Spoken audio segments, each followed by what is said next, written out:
Good morning students of class 7th। आज हम संस्कृत का रिवीजन वर्क करेंगे। और संस्कृत के रिवीजन वर्क में हम लोग पाठ 9 जिसका नाम है अहमपि विद्यालयम गमिष्यामि का हिंदी अनुवाद देखेंगे। ठीक है, मैं आपको इसका हिंदी अनुवाद बता दूंगी। इसके साथ ही साथ आप इसका शब्दार्थ और अभ्यास कार्य जो कि आपकी कॉपी में लिखा है उसको देखकर तैयार कर लेंगे। ठीक है, संकेत के अनुसार हम हिंदी अनुवाद देखते जाएंगे।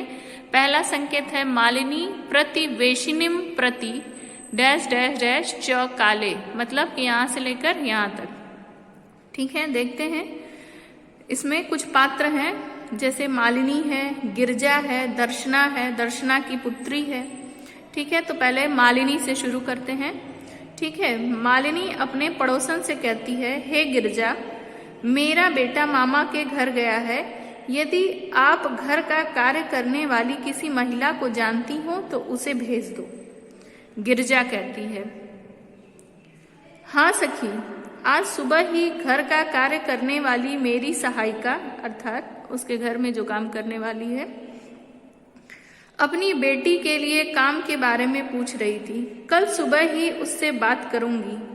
ठीक है, उसके बाद अलग से लिखा हुआ है कि अगले दिन प्रातःकाल 6 बजे मालिनी के घर की घंटी बजती है। कौन बजाता है?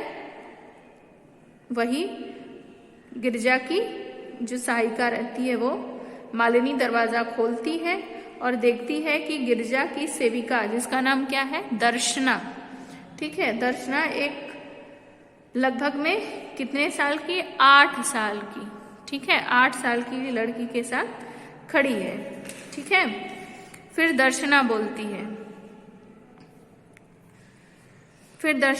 है, महोदया, आप गृह कार्य के लिए गिरजा महोदया से पूछ रही थी। मेरी बेटी को अपने घर का कार्य करने का अवसर प्रदान करने की कृपा करें। मतलब दर्शना अपनी पुत्री के लिए मालिनी से काम मांगती है कि अपने घर का काम करने के लिए उसको दे। ठीक है, तो मालिनी क्या कहती है? परंतु यह तो अल्पवयस्क माने बहुत छोटी, कम उम्र की दिख रही है। यह क्या काम करेगी? यह तो इसके पढ़ने और खेलने की उम्र है। ये कौन बोलता है? मालिनी बोलती है। ठीक है, अब दर्शना बोलती है, ऐशा डैश डैश डैश से लेकर धनमानेश्यामी। ठीक है, धनमानेश्यामी तक देखिए अपनी पुस्तक में। दर्शना कहती है, यह बालिका एक घर का सारा काम करती थी।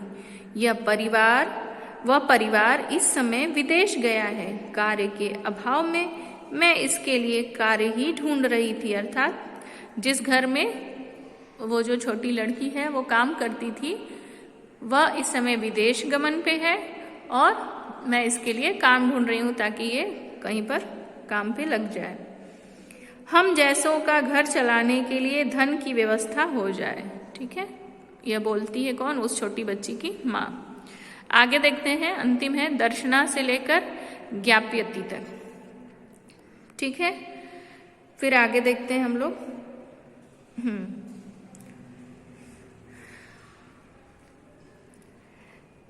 मालिनी बोलती है, परंतु यह तो सर्वथा क्या है? दर्शना बोलती है, यह बालिका घर का सारा काम करती थी।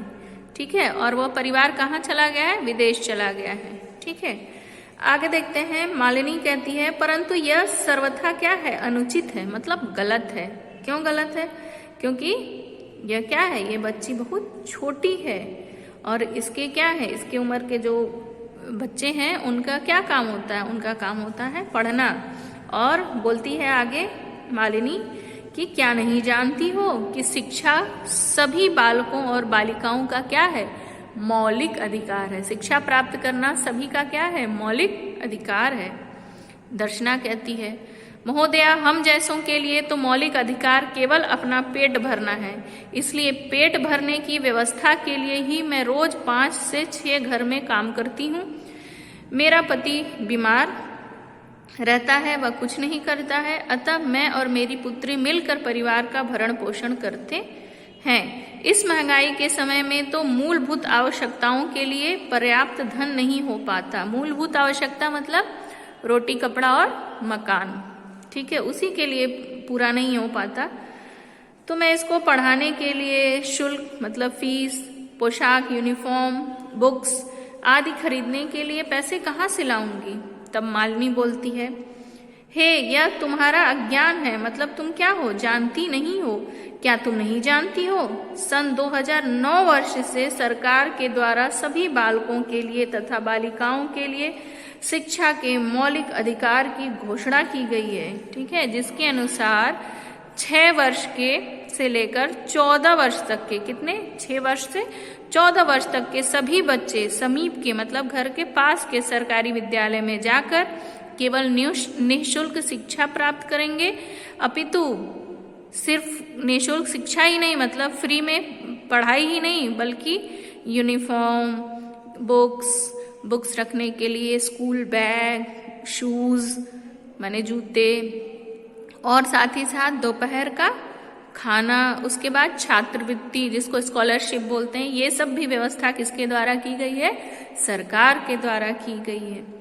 ऐसा भी है, आदर्शना बोलती है ऐसा भी है। आश्चर्य से मालिनी को देखती है। मालिनी बोलती है हाँ बिल्कुल ऐसा ही है।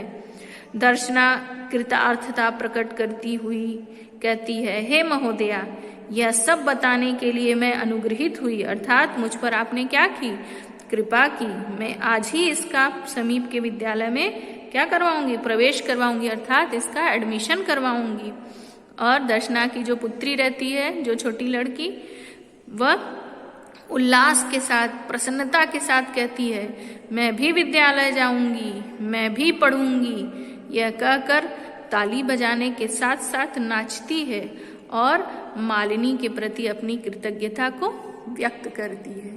ठीक है, इसी प्रकार से आप लोग इसका हिंदी अनुवाद देखेंगे, शब्दार्थ देखेंगे, और जितने भी अभ्यास कार्य में प्रश्न हैं उन सबको ध्यान से पढ़ेंगे, याद करेंगे और रफ कॉपी पर लिख के उसका रिवीजन वर्क करेंगे। ठीक है, आज की कक्षा यहीं पर समाप्त करते हैं। धन्यवाद।